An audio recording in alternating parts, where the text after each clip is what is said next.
Hey everyone, this is part 2 of using the VacMaster VP215 sealer.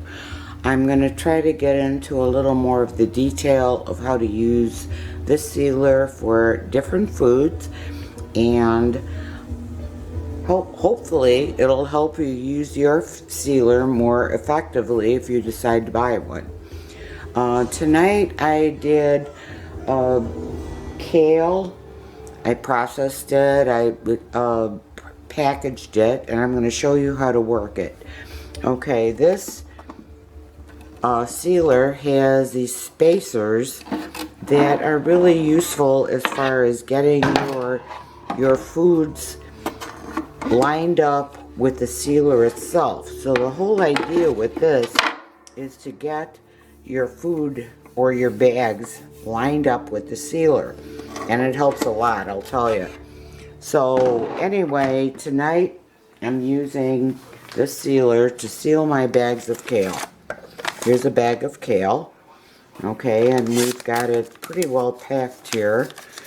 So what I want to show you, I took both of the spacers out, and what you have to do is line up your bag so that it's on the sealer and you've got it where it's going to close well. Okay, for my sealing processes, okay, for the kale, you have the set, I set it at 15 as far as the vacuum. I don't want it to totally squash it, but I want it to be well sealed. And then the set goes to your sealing and your cooling time. These times aren't going to change if you're using the same bags all the time. I use the 3 mil bags, so I leave it at 1.2 time for sealing and a 2 for cooling. Okay, when I hit set again, it goes to the 2 dashes. It means it's ready to go. So here we go. I've taken out both of my bags, or both of my spacers. I've got my bags set up as far as the sealing strip, and I'm going to hit it.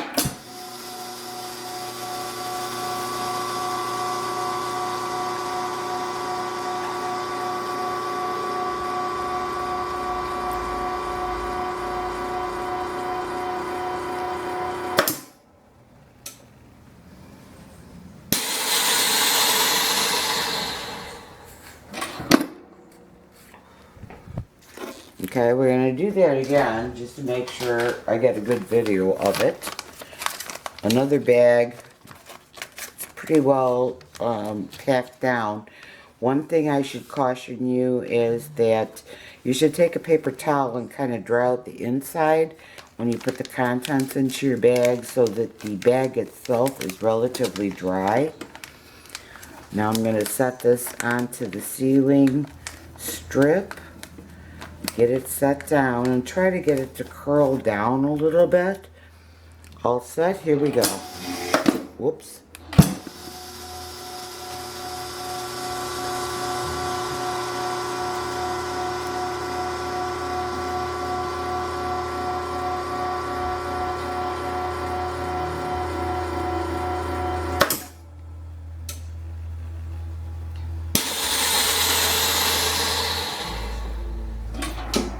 Comes up. There you go. It's pretty well packed in there. So this was a demonstration of how to pack vegetables. Generally with vegetables, you want to keep it at the 15 or something around there, maybe 12. But for other kinds of foods, you might want to go something stronger.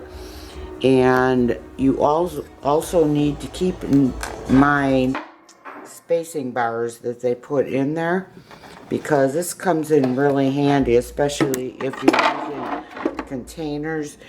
And if you're doing wet things, you want to keep the liquid below the sealing strip.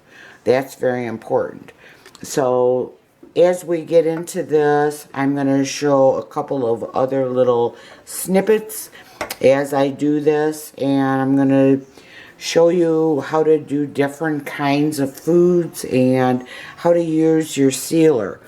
This thing is really extremely flexible, and I found it also seals food saver type bags, which I will demonstrate later as we get into this. Today I'm back with a couple more sealing projects, and I'd like to give you some more tips on using your sealer. If you can see this, these are bags that I buy from Food Saver, but they've got a divider in the middle where you can tear it apart. And this is good if you need smaller bags, and what I use it for, it's perfect, is for freezing cheese that we buy in quantity. So what I've done with this is I've measured out the size bags that I would need to freeze my cheese, and the packages, I split the package up into 6 portions, so each portion is a third. So first thing I need to do is to seal one side of the bag so I can put the cheese in. And the sealer does work on the Food Saver type channel bags. So set it up so it's right on the edge of the sealer, so you're not using a lot of plastic material. So we're going to go ahead and seal this.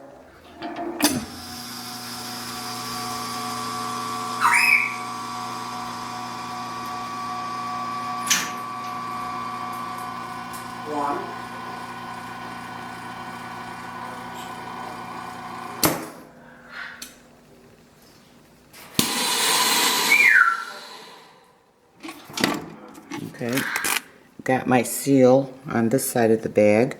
Now I'm going to seal the other one. Set it up. Close it.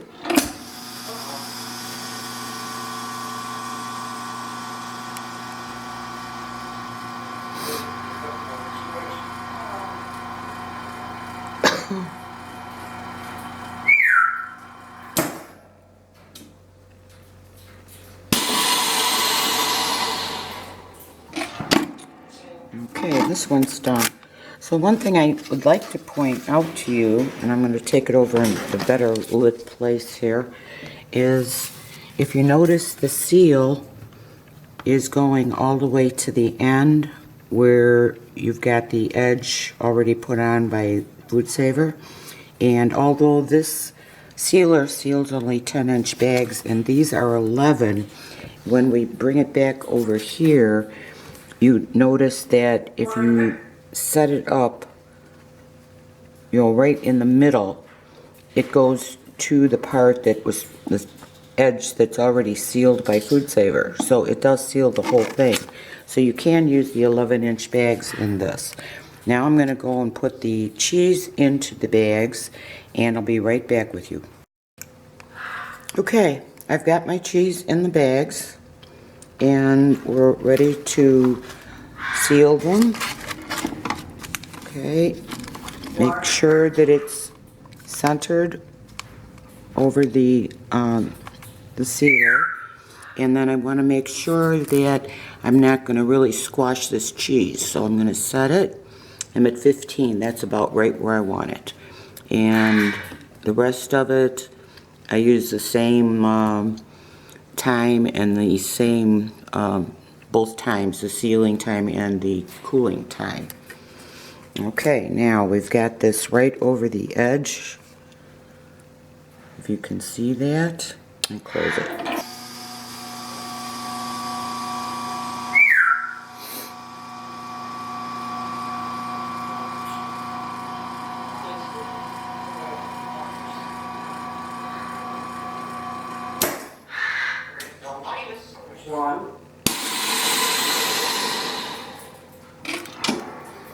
Okay, and we've got this package sealed. Now do the other package. Have it right over the sealer. Have it centered. Here we go. The second one's sealed.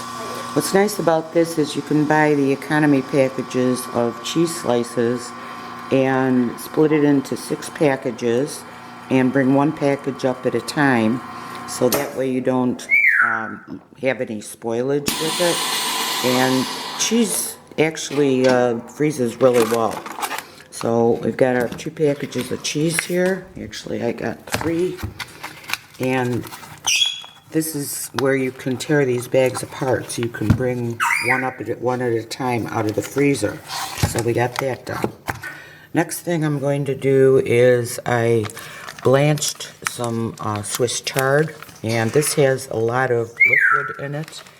So what I want to do is take out one of these dividers, or the spacers, I guess, and make sure that, sorry about all the moving around here, make sure that it's so that the liquid is staying below and isn't getting into this. So you have to keep it below.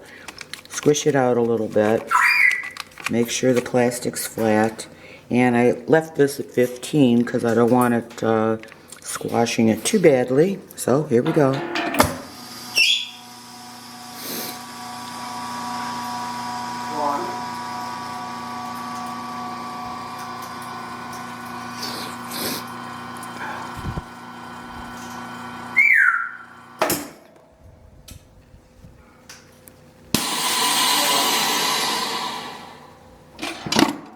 So as you can see, none of the liquid got pulled into the seal.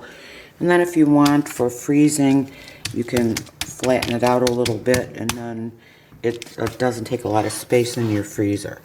So I'll go ahead and do these other 2 offline, but I wanted to give you an idea of what to do when you have a lot of liquids.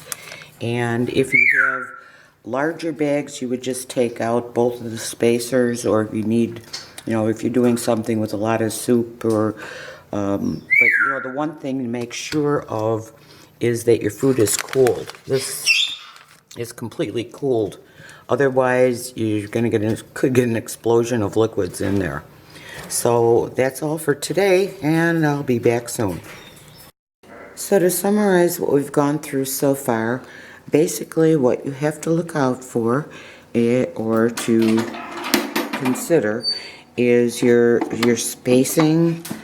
That this is just to keep your bags level, and to try to keep it level with your spacing bar, you have to look for your, I'm going to turn this on, and look for your different settings according to what you're freezing.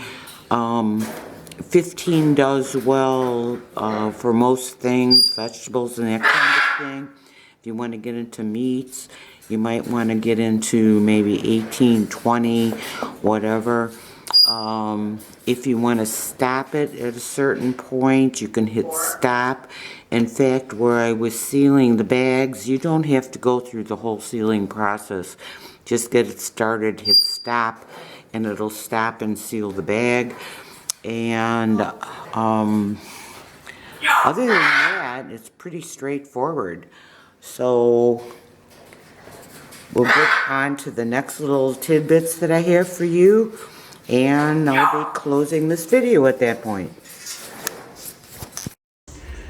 To conclude this video, I've got a couple other little ideas that I'd like to add for you, and it's not going to be a demo on the sealer itself, but one thing we do is we save some of these containers that came from different foods that were packaged in them, but they come in really handy if you save them for things like casseroles.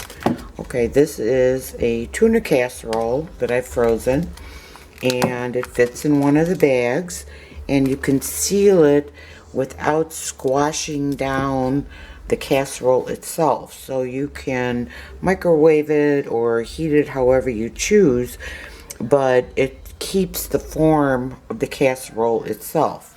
So this little tidbit is something that helps with your freezing ideas.